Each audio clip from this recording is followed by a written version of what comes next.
New from Vinegar Syndrome and on 4K is The Nestling from 1981, a horror film that I had never heard of before, but I was kind of excited because I heard it was a slow burn, haunted house kind of movie, the kind of thing that I really love. And from the time period, I'm surprised it was a film I hadn't heard of.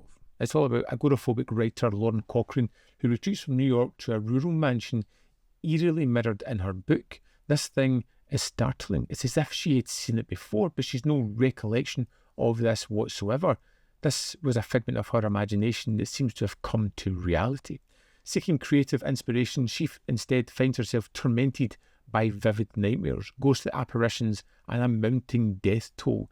The house's macabre history slowly entangles her in her past tragedy with increasingly gruesome consequences. Hey, believe me, an octagonal house of this kind is certainly rare enough to merit a write-up. Mark, look. What? Someone was at that window.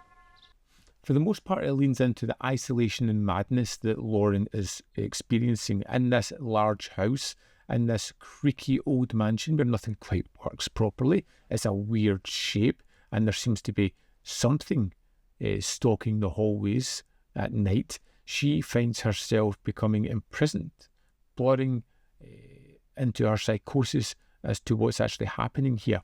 Is there a supernatural interference?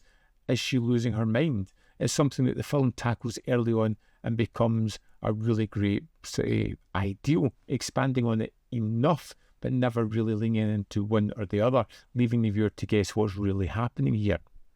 Is this Gothic architecture meeting 80s paranoia? The Victorian mansion, vast and impressive and labyrinthine,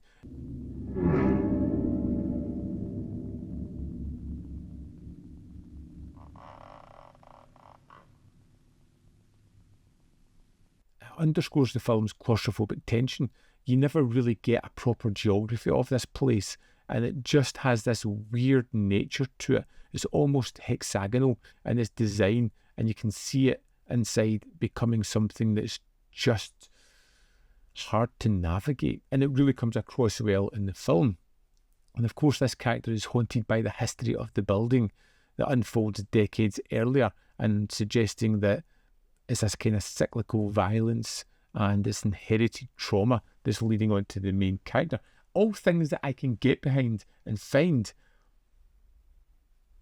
But the film just gets bogged down in itself. It becomes a little bit middle of the road. It becomes uninteresting in the middle third of it as it really tries to expand the story. It takes too long in getting to it, and you can almost jump ahead of the film a few steps, which isn't great. You know, I want to be surprised. I don't want to know exactly what's coming, and you can see it coming a mile away at certain points. You must leave this house and never come back. But I don't want... No, Lauren, it's impossible. We've avenged our deaths through you.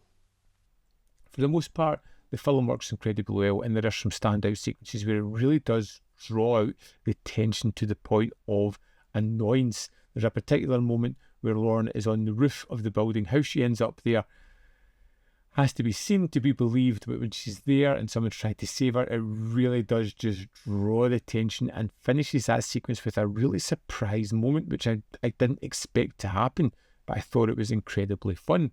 The new 4K scan from Vinegar Syndrome from the 35mm negative is great. The transfer for these things is always tremendous from Vinegar Syndrome, preserving the grain and texture while sharpening the edges and boosting the contrast just a little to make it just pop.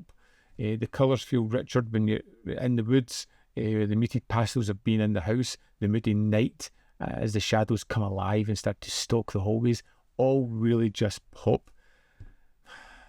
It's just a shame that the film doesn't have this same kind of grab. It's fine. It's a good one-time watch. Is it something I'm going to sit and throw down again and again? Not really.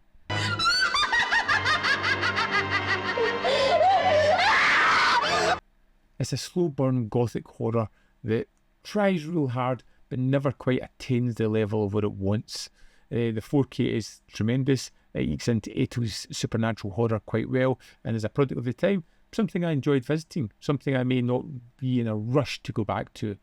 Good, not great. I would love to know your thoughts on The Nestling. Let me know in the comment box below whether you loved it, hated it, fell somewhere in the middle. As always, there's more content up here. You can see more of my stuff in the description box, or links to Patreon, membership program, manvfilm.com, always in which you can support me. Thanks for watching, and I'll see you next time.